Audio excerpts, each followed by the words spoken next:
Mayor, ano na karon ang nangin solusyon naton sa dalan nga gina-complain dito sa mga Palomaria, which is maagigapon sa dalan ni Cap diri nga amo na nga personally gin kadtuan mo gid diri agud marisolba. Well, ginato na naton Ral para matapos to dayang problema sa dalan.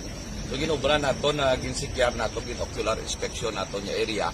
Kag may nakitaan kita nga isa pagid alternatibo nga dalan nga maagi tuya sa may piyak kay hindi dugid makaagi diya sa may gintabuan ka krimen kag hindi duman mag-agi sa lupa ni kapitan. Kag tuya sa piyak sa kay Manang Monica Paha Gonzales na sugilanon ko kag nagpasugot man.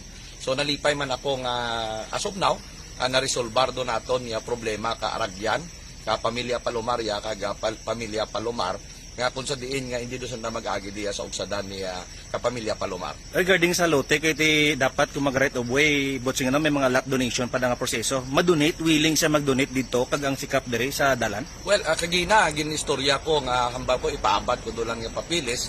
Di importante anay nga maubra naton ya dalan nga maagyan doon ka pamilya Palomaria. Kag willing man si Manang Monica mag-obra ka papilis nga idonar na iaragyan ka pamilya Palomaria. Oh, Mayor, kinahanglan gid nga maulaan sang dugo until nga marisolba ang dalan na diri. Anong mahambal nimo sa mga nagagaway pa lote para lang sa right of way? Well, ako yung ginahambal ko gid perming ako may problema, istoryahan kung may pwede palang pungkuan ay kung magkaratabo hindi do naton mapabalik. Kaya natabo diya sa pamilya Palomar kag pamilya Palomaria nga naulaan gid kadugo kag antis nga daw na resolbar man naton ya problema nanda. Mayor, ano na karon ang nangin solusyon naton sa dalan nga gina-complain dito sa mga Palomaria, which is maagigapon sa dalan ni Cap diri nga amo na nga personally gin kadtuan mo gid diri agud marisolba? Well, ginato na naton Ral para matapos to dayang problema sa dalan. So ginobra naton ginsikyar nato gin-ocular inspection naton nga area. Kag may nakitaan kita nga isa pagid alternatibo nga dalan nga maagi tuya sa may piyak kay hindi dugid makaagi diya sa may gintabuan ka krimen kag hindi duman mag-agi sa lupa ni kapitan.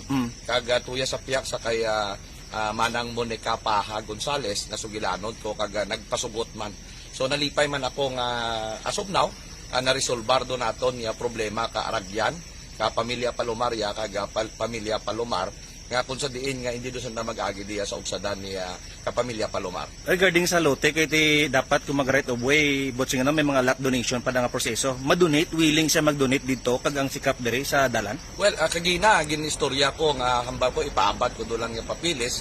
Di importante anay nga maubra naton ya dalan nga maagyan doon ka pamilya Palomaria. Kag willing man si Manang Monica mag-obra ka papilis nga idonar na iaragyan ka pamilya Palomaria. Oh, Mayor, kinahanglan gid nga maulaan sang dugo until nga marisolba ang dalan na diri. Anong mahambal nimo sa mga nagagaway pa lote para lang sa right of way? Well, ako yung ginahambal ko gid perming ako may problema, istoryahan kung may pwede palang mapungkuan ay kung magkaratabo hindi do naton mapabalik. Kaya natabo diya sa pamilya Palomar kag pamilya Palomaria nga naulaan gid kadugo kag antis nga daw na resolbar man naton ya problema nanda.